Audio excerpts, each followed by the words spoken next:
Hello guys, बात करें serial Parineeti की तो आने वाले ट्रैक में आपको दिखाने वाले हैं कि नीति ने किया परिणीति पर जानलेवा हमला। परिणीति कोल्ड स्टोरेज रूम में फंस गई है।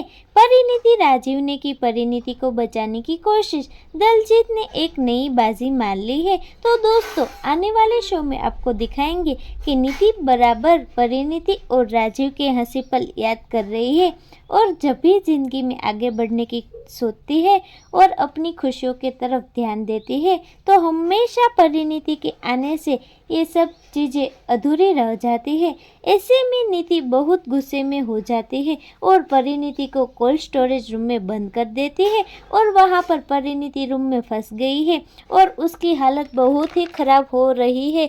और वहाँ पे अचानक राजीव आ जाता है और कोल्ड स्टोरेज का दरवाज़ा खोल देता है और उसको टॉवल में लपेट लेता है और बाहर निकालने की कोशिश करते हैं तो कोल्ड स्टोरेज का दरवाज़ा फिर से बंद हो जाता है। यहाँ राजीव और परिणीति को कोल्ड स्टोरेज रूम में दलजीत ने फंसा दिया है और ये दोनों फिर से रूम में फंस गए हैं और दलजीत का प्लान कामयाब हो जाता है और Rajeev and Parineeti cold storage room में बाहर निकल पाते हैं या नहीं, जानने के लिए जुड़े रहे हमारे साथ हमारे चैनल माय टॉपिक के साथ। अगर चैनल अच्छे लगे तो लाइक शेयर एंड सब्सक्राइब कर दीजिएगा।